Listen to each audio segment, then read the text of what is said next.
Okay, thank you very much for having me here in Dublin. So yes, I have flown over today. So I've got 62 slides and some of them are focused on fellowship. So I don't know is there anyone here that's interested in fellowship? Okay, I've got one. Anyone else? And Joe, okay. So I am going to talk about fellowship sort of at the end, but predominantly I'm going to talk about the routes to membership along with the academic qualifications and the professional review. So I'm Cynthia Hearing, I'm the Manager of Membership and Qualifications at the Institution of Structural Engineers. I've been there, 9 years next year, so I hope I know what I'm talking about. I'm not an engineer, so if you've got any technical questions about engineering, please don't ask me because I won't know the answer. So I will talk about all of the different routes into membership. So let's see if this works. Okay, so what I'm going to talk about is the different grades of membership we have, the routes to membership, the academic qualifications, the IPD or the initial professional development, and the core objectives, and then the professional review. So we have 6 main grades of membership. We have student, so this is for anyone who's currently studying at a university or even in college or even studying A-levels. So A-level students can join the institution as a free student member. Graduate membership is for anyone who's recently graduated, and we offer discounts for those that apply within the first year of graduation. Then we have technician, IStructE, which is the designation you will get, and if you register with the Engineering Council, the designation you will be allocated is EngTech. Then we have associate member, or IStructE, and with that it's an incorporated engineer status, so IEng registration. And then we have member, IStructE, and then with that you are a chartered engineer, and you can register CEng with the Engineering Council. And then fellowship, fellow is IStructE, and that's our highest grade of membership, and you are a chartered engineer with that designation. So within the institution, we always say there is a route for everyone.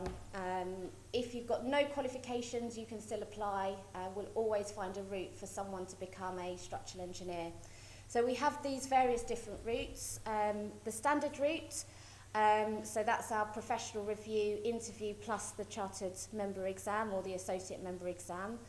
And then we have mutual recognition agreements. So obviously here in Ireland, we have Engineers Ireland. So if you're a chartered engineer with Engineers Ireland, you can apply through our mutual recognition agreement route. We will still check your academic qualifications, so you still have to be academically eligible to apply. If you decide to join the ICE or the Institution of Civil Engineers, again, we have a route from the ICE to the IStructE and vice versa. So all of these work both ways. And also Engineers Australia and New Zealand. So if you decide to go to Australia and register with Engineers Australia and become a member with them, you can also come and join us, the IStructE. We also have the EU directive. So if you're within a state that we recognise in the EU, then you can apply through the EU directive. We also have recently, in the last few years, launched our comparability routes, one in China and one in Singapore. So if you're a Class 1 registered structural engineer in China, or you're registered with the Professional Engineers Board in Singapore, you can apply through our comparability route. We also have our associate member to chartered member bridging route. So if you decide chartered member maybe later on, but you want to become an associate member, we have a bridging route in place for AMs to CMs. And we also have our research and development route, which is aimed at those that are in academia. So they're not in industry, they're lecturers or teaching, and we have this particular route for the research and development academics. There is no exam for the research and development route. So, I don't know if you can read this, I was going to bring some passport to practices with me, and this is our new routes to membership map. Hopefully it covers every route that we have currently. So you'll see on the left-hand side, if you're looking at it, the academic qualifications. Then if you need to do any further learning, and then the professional review, interview covering the IPD, and then the examination, and then the designation that you'll be given once you complete both elements of the professional review. I can send, I don't know if the regional group have some passport to practices, but we can send some across. Yeah, we can, yeah. Okay, so I'm going to talk about the standard route. So there are 3 basic steps. You need to satisfy the academic requirements, you need to satisfy the initial professional development, and you also need to pass the professional review. So in terms of the academic requirements, and I am going to talk about Ireland on a separate slide, in the UK the standard is an MNG degree or the equivalent, i.e. if you have a BEng Honours plus an MSc, or a BEng Honours plus what we have is also technical report route, or now the institution has launched the chartered membership examination can now be used as further learning for holder of a BEng Honours degree. So this is a recent development and it's to do with changes within the Washington Accord.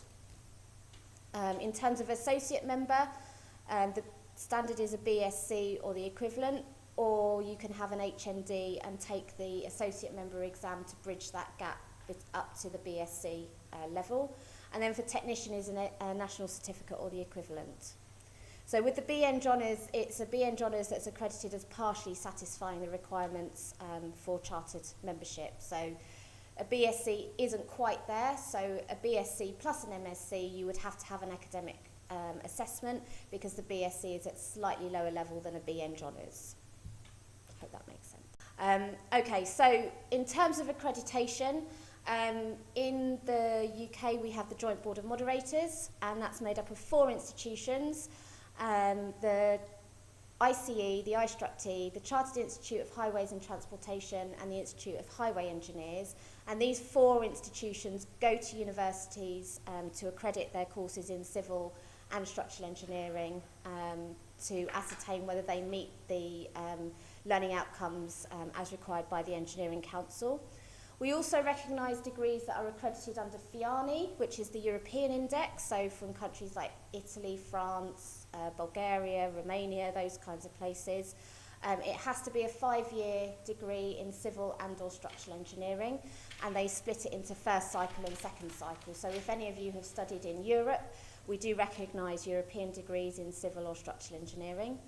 We also have the Washington Accord, which covers obviously Ireland, Australia, New Zealand, Hong Kong, and several other countries around the world, and we recognise degrees that are accredited under the Washington Accord. If you don't have an accredited qualification, then you'll be required to have an academic assessment, and if you are required to have an academic assessment, then we do need copies of your transcript so that we can look at the modules that you studied and the marks that you achieved in order to ascertain whether your degrees are equivalent to an MNG degree or the equivalent. So, in terms of Engineers Ireland and the Washington Accord, if you graduated prior to 2012, the bachelor's degree that you hold satisfies the requirement for chartered membership for both Engineers Ireland and the Institution of Structural Engineers.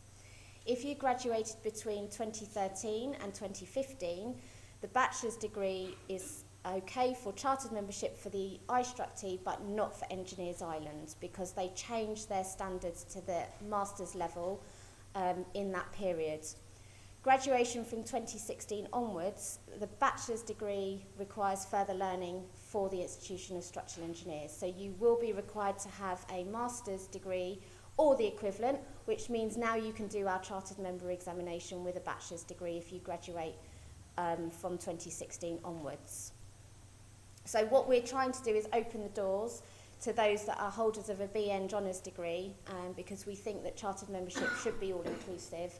And this year we've had an increase in chartered applications, 26% increase, and 42 applicants have now come through this new option. So we're hopefully going to monitor how these people perform down the line to see whether this is a good option for those people that hold a bachelor's degree. We don't recognise master's degrees that are accredited under the Washington Accord, and that's from any country, America, Hong Kong, or anywhere, unless it's a JBM accredited degree. So if you have got a master's degree in Ireland, you will still have to do further learning, but you can still do the exam. So you still have to do the exam anyway. So there's really no change under the Washington Accord for our institution.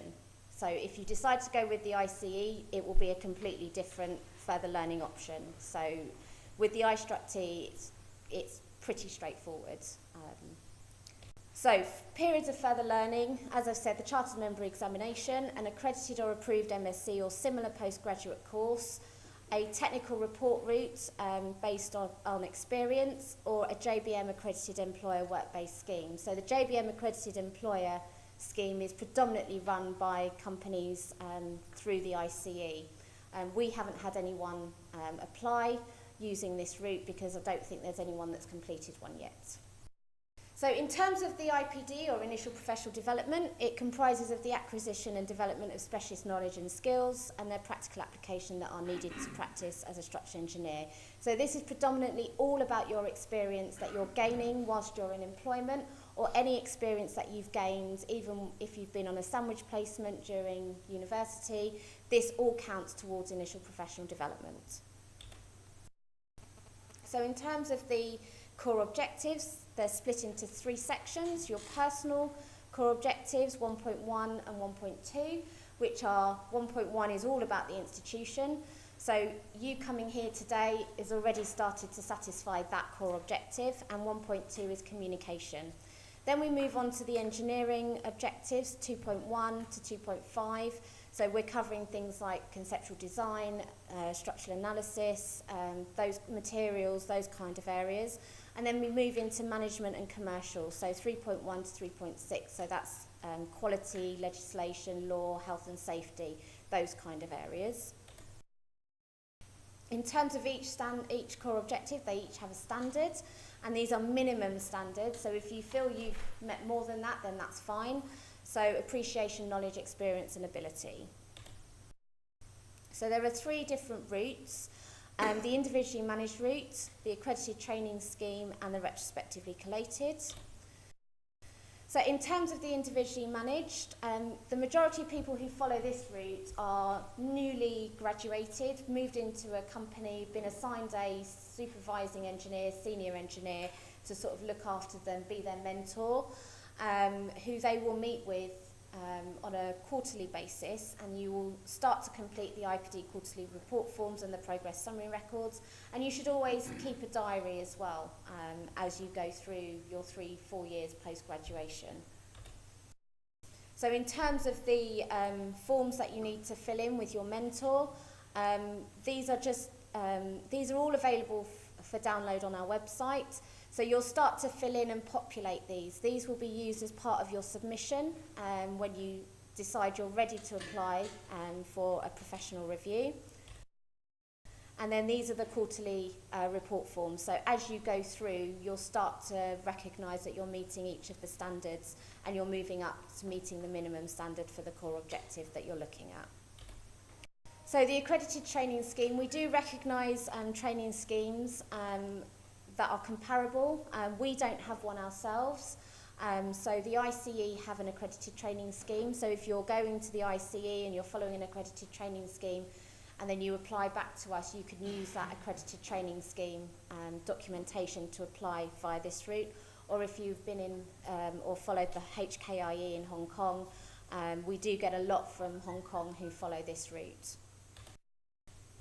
And then the retrospectively collated route is probably our most popular route for those that haven't followed either of the other 2. And it's more like a sort of self-managed option. So irrespective of the route that you follow, when you're ready to apply, you need to fill in the application form, which is Form M, and it's downloadable from our website. You also need to find 3 supporters for your application, and that's 2 chartered members and 1 fellow. So we would suggest that if you're thinking of applying, get those signatures early. Don't leave it to the last minute. The institution, the week before the deadline or the day before the deadlines, people phone us and say, I haven't got a fellow, I don't know what to do. Get them early because it can delay your application.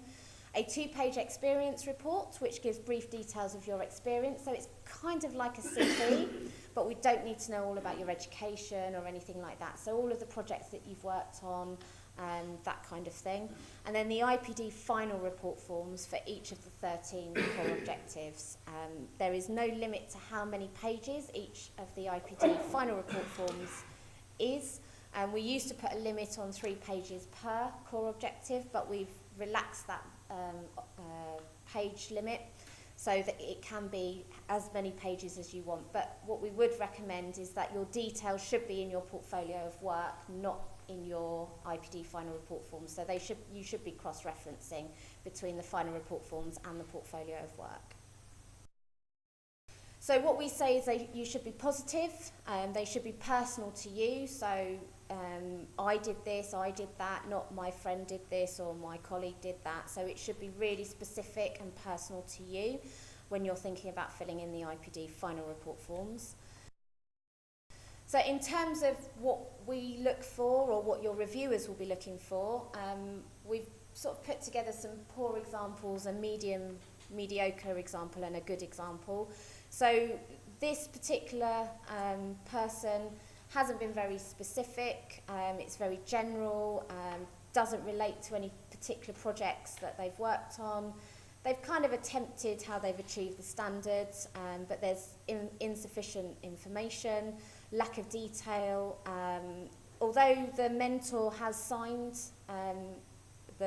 taken the time to read it and sign it, they've not really benefited that candidate by just putting agreed. So the reviewer will say, well, okay, what does that actually mean?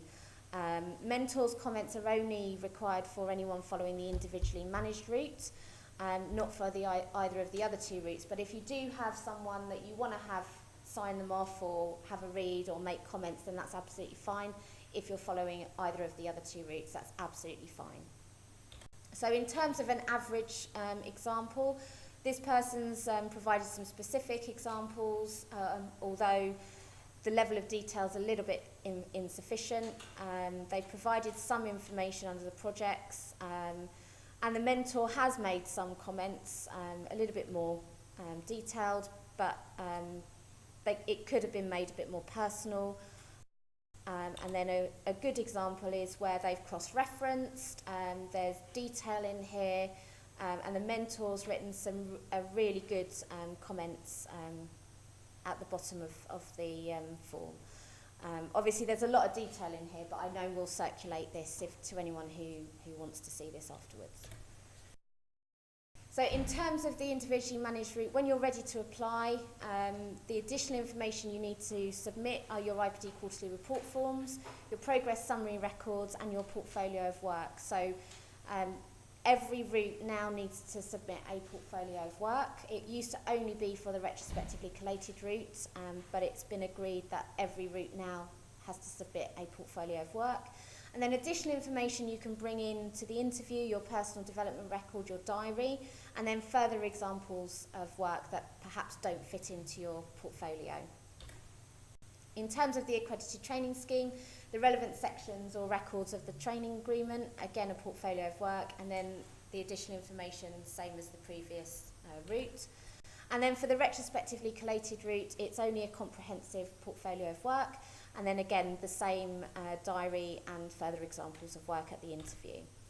So in terms of the professional review, it's a 2-stage process. You have the interview and then the chartered member or the associate member exam. There is no examination for technician membership. So in terms of making an application, when you're ready to apply, it's the 1st of September. Any late applications will be accepted up to around the 8th or the 9th with a late fee, and I think next year it's gone up. This year it was £125 if your application is late. So we would recommend that you get it in early rather than later. Once they have been processed, we have about 6 weeks to process all applications coming in. We will then forward them to the regional group, and then the regional group will organise the interviews, and they will pair the reviewers with the interviewees, and they'll check for any conflicts of interest. So your supporters, for example, can't interview you because that's a conflict of interest. And then the reviewers will write or email the interviewees with their time and location of their interview. We normally conduct interviews between November and December. Some do carry on into sort of January and February, depending on availability of reviewers and depending where you are in the world. Because we will conduct an interview wherever anyone is in the world. You'll post your portfolio of work and your other documentation directly to the reviewers, and they should normally give you at least 2 weeks prior to the interview of notice of your interview so that you can send your documentation direct to them. So in terms of the M form, please make sure you give us your home and work emails and phone numbers. You'd be surprised how many people don't fill these sections in. And also make sure that you sign all the relevant sections. There are 2 sections that you need to sign, and please make sure that you sign them. So I've said the CV is your experience report and then the IPD final report forms. So in terms of the portfolio, just imagine that your reviewer he's a volunteer, usually running a small practice or senior member of a large organisation. They want an easy life at the end of the day in the interview, and they want to be led through your training, your experience, and they want to prove that you've completed your initial professional development. And from 2016, all portfolios must be presented in core objective order. So that's a recent change. In terms of the portfolio, we have a full portfolio guidance in our IPD regulations, and each portfolio must include the portfolio checklist. And there are 2 ways you can put your portfolio together: 25 millimetres in depth double-sided or 40 millimetres in depth single-sided. So if you're thinking single-sided, it's about an A4 binder. That's about the limit. Please don't make it more than that, because there are reviewers that will remove a section if you're over the limit, and then they'll just discard that section. So please make sure, and that has happened. Someone was 42 millimetres over, and that was about 3 pages, and they came back to us and said, what do we do about that? We said, just interview them. There's 2 millimetres. But if it's more than that, then some reviewers have been known to remove a section. So you are warned. If you fail to comply, then your portfolio may be rejected and your interview delayed or cancelled. So this year we have had one rejected because they didn't submit the portfolio in the right way. So in terms of the interview, you can give a 10-15 minute presentation of your career. It's informal. They may interrupt you with questions, and then it might develop into the actual interview. No electronic aids can be used, so if you've got drawings or diagrams you want to take in with you, then that's perfectly fine. And you can use samples maybe from your portfolio. But make sure you know what you're going to use if it's from your portfolio. And this is a real opportunity for you to settle yourself in and introduce yourself, what you've been doing. And again, they may ask you questions. They'll normally start asking you questions on objectives where they think you're strong. So they might start off with some of the easier ones, like the institution, communication skills, those kind of areas. And then they'll focus on those where they think there are gaps. If they're asking a lot of probing questions about one objective, it means that they're probably not 100% clear that you've actually satisfied that core objective, and that you will only resit the objectives that you're being resat. So if you fail 3 or less, you'll only be interviewed on those 3. If you fail more than that, then you're interviewed on the whole lot. So in terms of some tips, most people commonly fail 2.1, which is conceptual design, and 2.2, which is analysis and design. And then 2.3, materials, 2.5, experience in construction techniques can also cause candidates some difficulties. But don't ignore the management and commercial ones. And if it's in your portfolio, be prepared to talk about it. And if it's a drawing, be prepared to explain what you did, and don't just include pages of output or analysis. And also be prepared to draw a bending moment diagram. So this is a new thing that some reviewers are introducing into the exam. And if you come to the institution, you'll see it all across our windows are bending moment diagrams. So we can't get away from them. And all across all of our literature as well. So after the interview, the reviewers will complete a summary report form, which will be a detailed form completed, so it's sent back to us. So if you fail any core objectives, we can give you feedback. If they can't agree, then the PRI coordinator will adjudicate. They normally return them to us within 7 days of the interview, and then we will normally write to you either before Christmas, depending on when your interview is, or after in the new year. If you failed, we can give you detailed feedback on those core objectives that you failed. So in terms of the examination, in 2015 we have now held 2 examinations per year. The Chartered Member exam is held in January and July, and the Associate Member is only in July. If you apply for professional review on the 1st of September, you will not be eligible to sit the January exam, so your first opportunity will be July. It's all down to timing of the interview and the turnaround of results and the examination entry forms. So that's why you will not be eligible to sit the January exam. So July will be the first opportunity. From 2016, there'll be 5 questions in the Chartered Member exam. You only need to do 1. And both exams last 7 hours, and you, again, 1 question, and each question is divided into 2 sections with multiple parts. If you satisfy both the interview and the exam, you'll be elected to membership in either June or November. So if you sit the January exam, you'll be elected in June. If you sit the July exam, you'll be elected in November. So in terms of the purpose of the exam, it's the final qualifying exam of the institution, and it's an international exam, and we're an international institution. It's not a theory exam or a design examination. It's a test of your competence across a wide range of skills that are required of a chartered structural engineer. So in terms of how many take the exam worldwide, it's around 750, and around 50% of those are non-UK based. So there are 5 sections which test the principal activities in the design process. So it's a design appraisal and conceptual design. There's written communication, so you have to write a letter to a client. There's design calculations, engineering drawings, and construction issues. So there are different types of questions.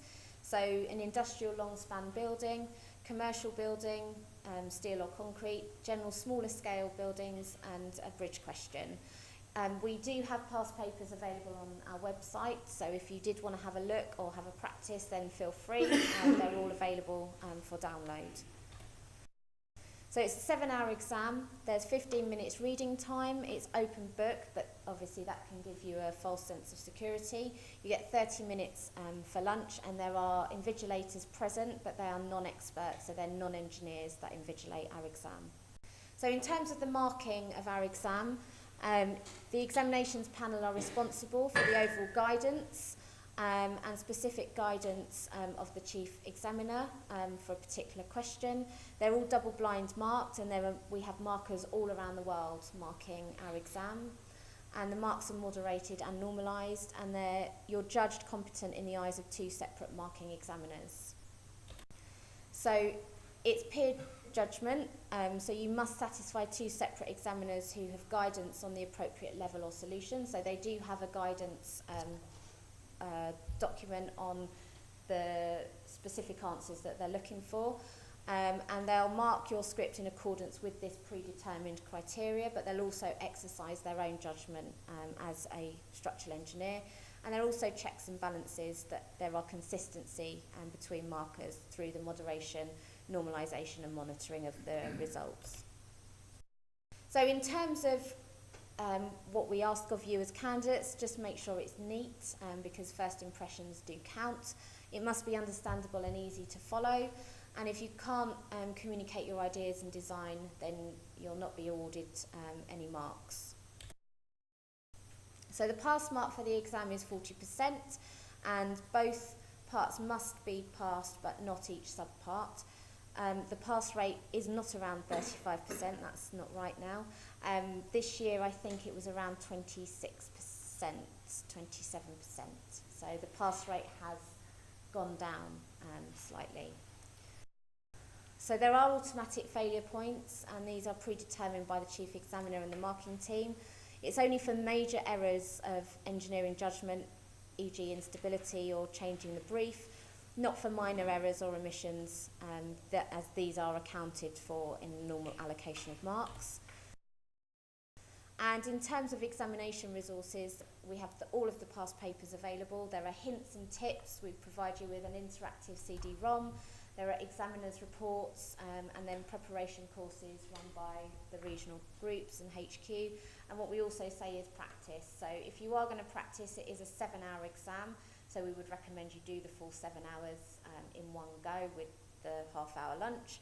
Because that's actually what it's going to be like on the day. So don't do 2 hours here, 2 hours there, because some of you may not have sat an exam for several years, and it's a tough exam to do in one day. So I don't know if many of you know about our structural behaviour course. This is free for student members. There's a nominal fee of £5 for anyone else who wants to access it, and that's a year. It's a year subscription to it. So this is to assess elements of structural behaviour, and it provides detailed feedback on the answers. Some of our reviewers are using this, and universities are now using this as a teaching tool. We've launched the first examination in structural behaviour this year across 4 universities. 27 candidates took the exam and 2 got 100% in the examination. It's definitely worth having a look at, and we would definitely encourage you to have a look at the structural behaviour course.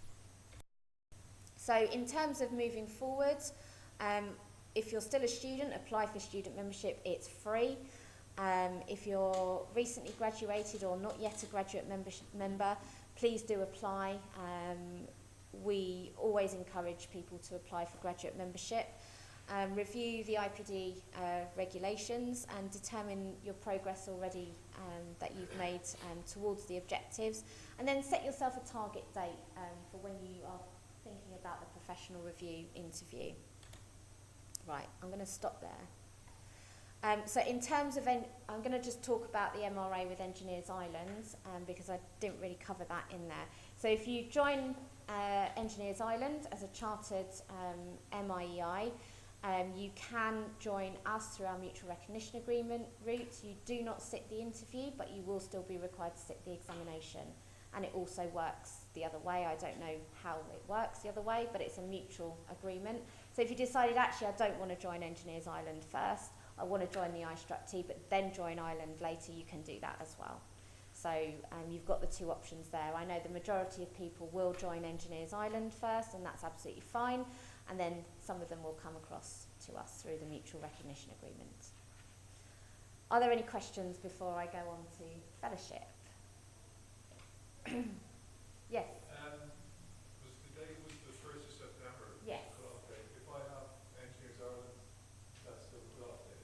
So if you're going through the mutual recognition agreement, we are now getting rid of all the deadlines for MRA, so you can apply at any point of the year. So we'll make sure we get the application for MRA to the next application professional review panel for review, because it still has to be approved, and then we'll get you into whichever exam. So MRA route, you can sit the January exam or the July exam depending on when you apply. But the standard route, you can only go for the July exam. So slightly different for the MRA. Okay, thank you. Yes? Is there a minimum amount of time of experience that you need to get any sort of membership, or if you cover any criteria to apply for any membership, is that good enough? Okay, so if you're applying for chartered membership, we say post-graduation 3 to 4 years. We do have some people apply with 1 or 2 years experience, predominantly from Hong Kong, but we say 3 to 4 years postgraduate experience, but it's not time serving. So if you feel that you're ready, then apply. Are there any more questions? Yes. I think you mentioned that it should be an MEng plus an MSc, but is it okay to apply for chartership with a BSc and an MEng? Okay, so I think you mentioned that. yeah, so the BSc degrees are accredited at IEng level, so incorporated engineer status. The MEng degree, so that's your 4-year degree from the UK, is absolutely fine. The only difference here in Ireland, under Engineers Ireland and the Washington Accord, is that the bachelor's degree is okay, but you have to now do further learning if you graduate from 2016 onwards. So if you've got a BSc degree, 3-year degree, and then you went on and did an MEng degree, Yeah. because in the UK it's 4 years, is an MEng. So the MEng degree on its own is fine. So the BSc, Okay, so the MEng supersedes. it supersedes the BSc. But if you have a BSc degree plus an MSc, that's not fine, because the BSc is at a lower level than the BEng honours degree. So it's, some people don't understand the BSc MSc combination, but with MScs in the UK now, there are technical and non-technical MScs, so this is where it gets even more complicated. We always recommend a holder of a BSc degree to go and do a technical MSc rather than a non-technical MSc. So what we mean by technical is one in civil or structural engineering rather than a construction project management MSc, because there's not going to be enough technical content in that construction project management degree as opposed to a civil or structural engineering. And most people with a BSc MSc technical combination will get through an academic assessment with no problem at all. Sorry, you're talking about the BSc there Mhm. being a 3-year course. 3 years, yeah. Yeah, where most. But I'm talking UK, not, Yeah. I'm not talking Ireland. Ireland so is in different. Ireland, Yeah, it's different. BSc Yeah, is 4 it's years different. Yeah, typically. In yeah. ours, So, 4 but years. that's fine. Yeah, it's Yeah. fine under. Yeah, it's totally different under the. So I'm talking UK BSc, not Ireland BSc. It's very complicated. Okay, any more questions? Shall I move on to fellowship? If you want to stay and listen, then that's great. Okay, so there's not many slides on fellowship. So this is our highest grade of membership of the institution, and it recognises excellence in structural engineering achievement and a significant contribution to the profession of structural engineering. They have fully developed their careers and have several years of senior professional experience and responsibility.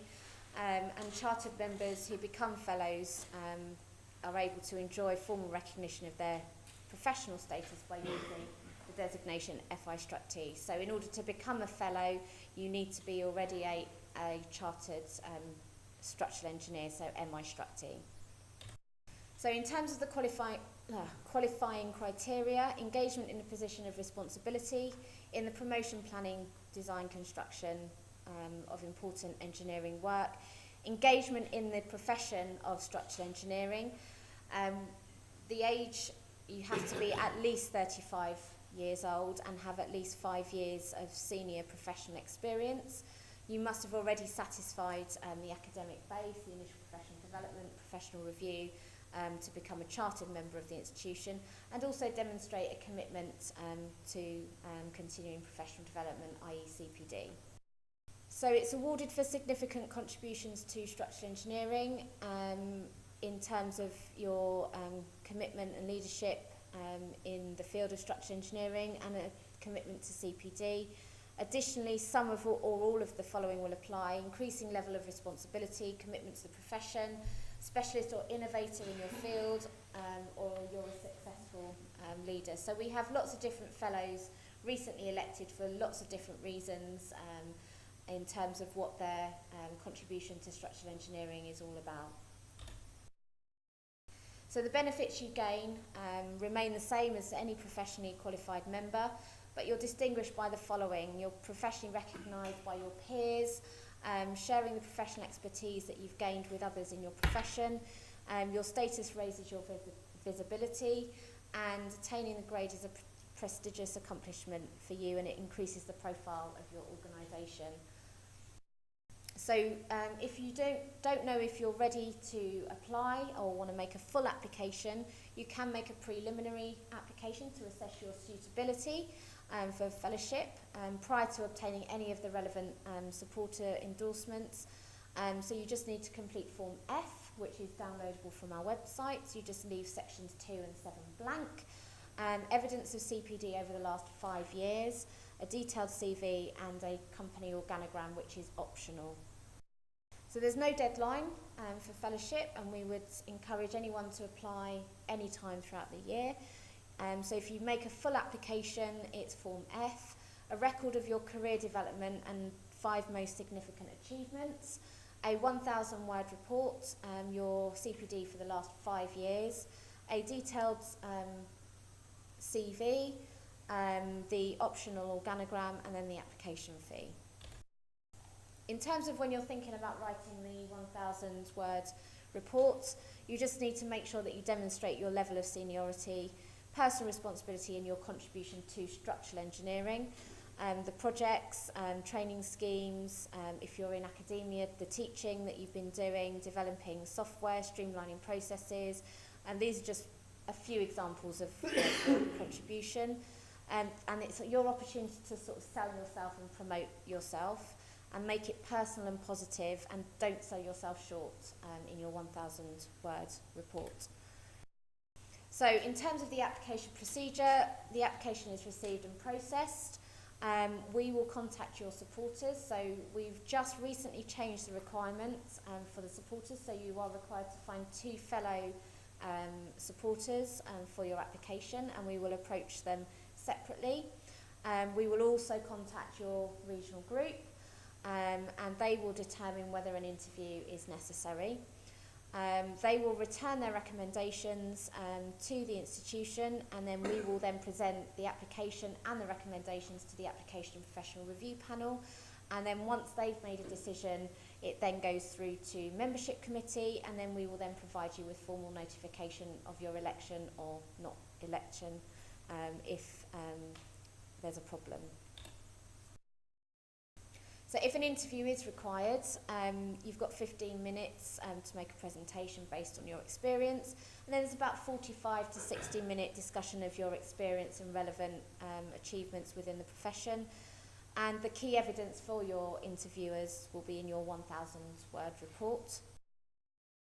In terms of CPD, I didn't talk much about this under the chartered member, but all members elected to a professional grade of membership, so that's technician, associate member, associate, chartered member, fellow, must comply with the institution's mandatory reporting of CPD. And all of the information on CPD is available on our website. If you fail to comply with our CPD policy, you will be removed from membership. Because if you are requested to submit your CPD, you are required to submit it, and if you don't comply, you will be removed. So this year, just to give you an idea, we removed 60 people from membership for failure to comply. So we randomly sampled 2,000 members under the mandatory scheme, and we had a 97% return rate for those people, and we removed 60 people from membership. So if they then want to come back, they have to submit their CPD record. So we're down to about 49 people who have been removed from membership. So you have been warned. That's my contact details. And any other questions? Yes. Thanks for the talk. That's okay. Really good. How many or what percentage of chartered engineers eventually end up being fellow? How many people are fellows? Okay, so just to give you an idea, I can't give you the exact percentage. So in 2015, we elected 19 fellows. Right. In 2016, we elected 48 fellows. So we've had a 153% increase in fellowship this year from 2015. Just to let you also know that we introduced a recognition route for fellowship. So if you are chartered, if you're FICE, so Fellow of the Institution of Civil Engineers, and an IStructE, we have now a streamlined route for fellowship. Some of the documentation is the same. Instead of 1,000 word, we're asking for 5 to 1,000 words, demonstrating contribution to structural engineering as opposed to civil. We do not contact the regional group, but we still contact the supporters. So it's just a slightly more streamlined route, and we've had a few people come through that. But 153% increase from 2015 to 2016 is pretty good. But the downside is we're electing less chartered members because less people are passing the exam. So we're hoping to improve the pass rate in the examination too. Yeah, and that's all normalised. Sorry? Is that the pass rate's all normalised, is it? Yes, so the pass rate for the exam has gone down considerably. So this year we didn't elect as many as we did, say, 6 years ago, for example, when we were electing 270 people. This year we've probably only elected 160 people. So we've lost 100 people. So we're looking into improving the pass rate in the examination predominantly. The PRIs, there's still a little bit of a differentiation between certain regional groups in the passing of the interview, but it's predominantly in the examination. So we're looking at ways to improve that. Yes. Yeah, just a couple of things. Are the slides available to you? Yes, I think you've copied them. This presentation will be available as soon as we get the audio matched up with the slides, and will be put up on the IStructE.ie website, and there'll be a link to a YouTube page that is on it. Probably be a week or so. So if you just follow that web page, IStructE.ie, then you'll get all the recorded presentations and so on. So just keep an eye on that over the next week or so. Yeah. I'm just going to ask, just as a long-term committee member, from time to time we identify a long-term member who we think is worthy of fellow, and we'd like to invite him to apply, and we find out he hasn't done a CPD since 1978 or something, and it's kind of embarrassing. So is there any way we can flush that out? Yes, so he can apply, but he'll still have to submit the 5 years. But we don't want to, as institution members, to invite him and then have him rejected by other institution members. We'd like to sort of clear up all that. Okay, so for example, if you encouraging him to apply, Yeah. and you acted as his supporter, and say Joe acted as his supporter, then clearly what you say in your feedback form is all to support him becoming a fellow of the institution. Clearly, if he's sort of been a member for such a long time, and he's part of the regional group, he's known to the regional group, and you decide as a regional group committee to forego the interview, then that's fine as well. So, but he will still have to submit evidence of CPD in whatever format for the 5 years previous to applying. Okay, but he would be asked that. It's not an automatic, it's your CPD, so you're... If he hasn't submitted it to the institution, Yes. that's not a problem, but he'll still have to submit it in some way for his application. So those that apply for fellowship will have records of CPD going back 5 years with the institution. If they've been called up under the mandatory scheme, then we will have a record of that year. But any other year where they haven't submitted, that's voluntary upon the member to submit. But we could call any member up at any given time to submit CPD. But he will just have to comply. He will just have to compile 5 years of CPD in order to put that in with his fellowship application. And what is the CPD requirement for a year? So it's 30 hours per year. So it's 90 over 3 years. And as obviously as graduate members, you don't have to submit CPD, but we would always recommend that you do to get you in the swing of it. Also, I forgot to mention ethics is also now tested at the professional review. This year it's been very, very light touch, but we're now working with the ethics panel to develop more guidance on ethics. So it's in our IPD guidance. It's a very small element of it. It's in the same vein as CPD, so you will get asked something on ethics in the interview from now on in. So hopefully next year we'll have more guidance on ethics. Yeah. Sorry, for the mutual recognition. Yes. What's the first thing to do there? What's the approach to that? So first thing is to become chartered with Engineers Island. Yes. And then once you've become chartered, you can more or less apply straight away You just apply for the exam. for the exam. Right. So it's a slightly different form. It's form MRA. And you'll need to provide evidence that you're a chartered member with Engineers Island. You have to supply a letter of good standing and your certificate. Obviously, if you're not already a graduate member, then we can elect you at the same time, but you still have to be academically eligible. So we will check that as well. And if you're not academically eligible, then you'll have to have an academic assessment before we can even put you forward for the MRA. If you've had an academic assessment, say with Engineers Island, we don't accept that mutually. You will still have another academic assessment. But if your academic qualifications are fine, then it's fine. Well, simply for us to mention there is that obviously we would encourage you to do the IStructE. Cynthia did mention that mutual recognition allows you that if you're chartered Engineers Ireland, that you bypass the professional interview, but you still have to sit the exam, the IStructE exam, and chart IStructE. The reverse is a little bit easier. If you're chartered IStructE, you're automatically become chartered IEI. So it's actually easier to become chartered IStructE first, and then transfer into IEI. Whatever you argue. If you pass the exam. Yes. Can I just clarify that would be quite interesting.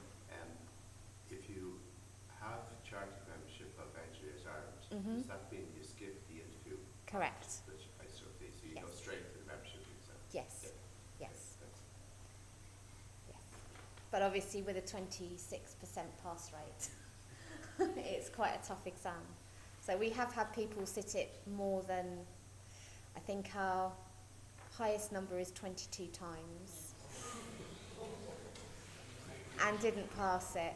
But it is possible to pass it first time. Sorry, Cynthia. Yes. Could I just say, I'm the secretary of the regional group here. Yeah. So we do organise a course if there's sufficient numbers for people to sit the exam, generally around March or April. We only really allow people who are going to sit the exam immediately, so say July or January. It's not something, to be sat, to do the course if you're going to do the exam in 3 or 4 years' time. But it does have, and Joe probably correct me, we do have a higher success rate for people who do sit on the course. Yeah. So it's worth bearing that in mind. Yeah. Yeah, and definitely that's true, is that anyone who attends an examination preparation course will perform better in the examination.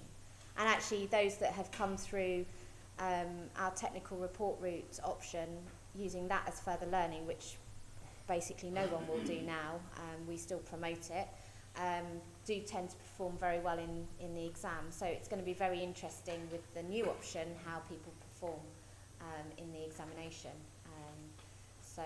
Yeah, it's very, very interesting. I was just wondering, there's no maximum cost. What's the fees? Oh, off the top of my head, now you're asking. So to apply for professional review is 100. So I'm going to talk in pounds now, not euros. 140 pounds, but I think that's going up next year, and 80 pounds application fee, again going up next year. So that's for the interview. For the exam, I think it was about 430 pounds for the examination. So yes, if you sit it 22 times, that's a lot of money, right? So I don't know what that is in euros, so I don't have an automatic converter. So are there any other questions? Feel free to email me or email the membership department. But yes, no, thank you very much for having me.